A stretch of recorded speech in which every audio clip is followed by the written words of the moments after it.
Hello guys, this is Thompson from 5 Best Ones. Are you looking for the best product on the market? If yes, then you're in the right place. In this video, I will share every bit of information with you so that you can pick the best product according to your need. We have made a list by investing a healthy amount of time and effort. The link in the description demonstrates the product list with a pretty reasonable value. So let's get started. If you didn't subscribe to our channel yet, then subscribe now and hit the bell icon for our latest videos. Hisense H8G. The Hisense H8G is the best budget TV we've tested. It's a good overall TV that competes with higher-end, more expensive options. It delivers great picture quality that most people should be happy with for various uses. The built-in Android TV offers a bunch of apps you can download through the Google Play Store, but it may take some time to learn to navigate through the interface. It has a VI panel that delivers deep blacks thanks to its high native contrast ratio and decent local dimming feature. This means it's a great choice for watching movies in dark rooms. Even in bright rooms, it gets bright enough to combat glare and has decent reflection handling, so visibility shouldn't be an issue in most environments. Fans of HDR content should be happy to know it supports both Dolby Vision and HDR10+. It also displays a wide color gamut, but may not get bright enough to truly deliver a cinematic HDR experience. Unfortunately, it has wide viewing angles, so the image loses accuracy when viewing from the side. The edges also look washed out if you sit too close while using it as a PC monitor. It's limited to a 60Hz refresh rate and doesn't have any extra gaming features like variable refresh rate (VRR) support, but it still has a quick response time and low input lag for a responsive gaming experience.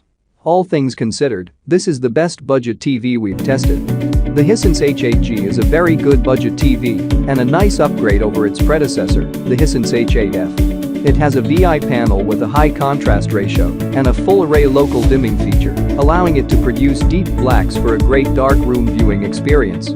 TCL4 Series 2020. The TCL4 Series 2020 is the best cheap TV that we've tested. An entry-level 4K TV in TCL's 2020 lineup, it offers okay overall performance. It has built-in Roku TV, which is easy to use, and the menu navigation is very smooth. There's a great selection of apps available to download, so you won't have to worry about buying an external streaming box if you don't want to. Like most TVs in this recommendation, it has a VI panel with an outstanding native contrast ratio and alright black uniformity, but this may vary between units. This means it displays deep blacks, which is great for viewing movies in dark rooms. Our unit has excellent out-of-the-box color accuracy, so you may not need to get it calibrated to enjoy it to the fullest. It upscales lower resolution content without any issues, so it displays content from DVDs and cable boxes well. Its built-in speakers are okay and get loud, but they don't produce much bass. Unfortunately, it doesn't get bright and fails to make highlights stand out the way the creator intended. It also can't display the wide color gamut needed for HDR content and doesn't have a local dimming feature. TCL 55R635.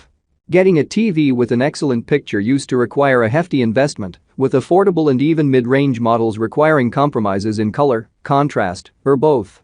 Hisense and TCL have proven that isn't necessary any longer with affordable TVs that offer fantastic performance for the price.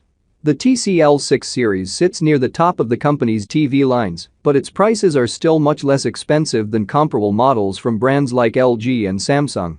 The 55-inch TCL 55R635 we tested is available 9, and its picture quality is top-notch. It's rivaled only by the Hisense H9G line, which edges out TCL just a bit in a few categories and remains our editor's choice. The 55R635 features no bezels on the sides and top, only a strip of brushed metal below the bottom edge of the screen, holding a metal rectangle with the TCL logo in the center and an indicator LED below it.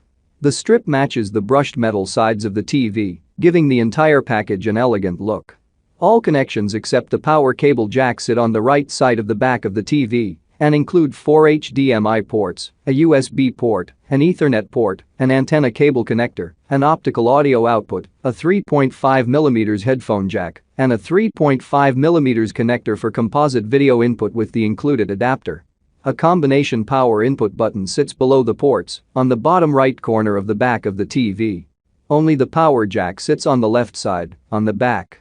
Samsung 55 Class TU8000 Crystal UHD TV. When it comes to TVs, Samsung is best known for its high-end QLED models, so-called because of their use of quantum dot technology. They're generally sleek, stylish panels that offer impressive color performance, but they're also quite pricey. Samsung also offers budget-friendly TVs in the form of its Crystal UHD lineup. These models don't use color whitening quantum dots, but they're much less expensive and can be compelling alternatives for budget-minded shoppers. The TU8000 is a solid. The design of the TU8000 can best be described as minimalist. The sides and top of the screen have nearly non-existent bezels, just the edges of the glossy black plastic sides of the TV itself, while the bottom edge features a thin half-inch brushed black plastic bezel. The picture isn't quite as edge-to-edge as Samsung's higher-end TVs are, though. A fraction of an inch of black glass frames the sides and top of the active part of the screen in lieu of bezels. The TV is otherwise distinguished only by a small Samsung logo in the center of the bottom bezel. Two V-shaped black plastic legs click into the bottom of the TV and hold it steady on any flat surface wide enough. You can also mount it on the wall. Aside from the power cable connector, which sits just to the left of the center of the back of the TU8000, all connections can be found on the right side of the back of the TV. Two HDMI ports, two USB ports, and an antenna connector face right, while a third HDMI port, an Ethernet port, RCA composite inputs, and an optical audio output face back.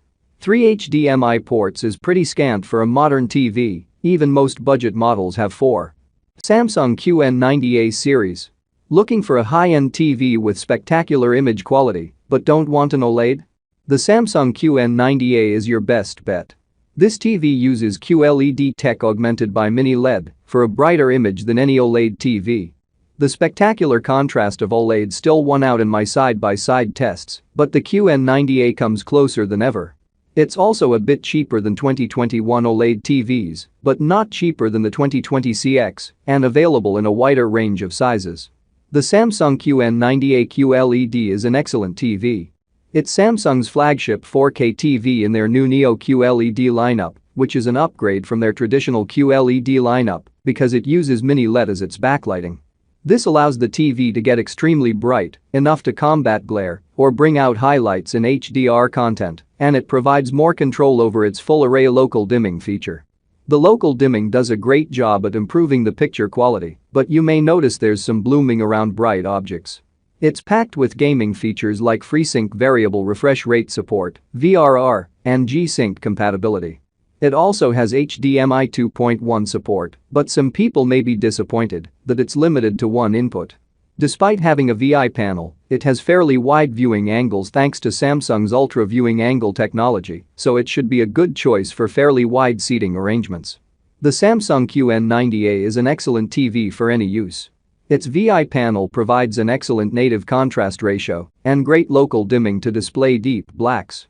It gets bright enough to combat glare and has fantastic reflection handling if you want to use it in a well-lit room.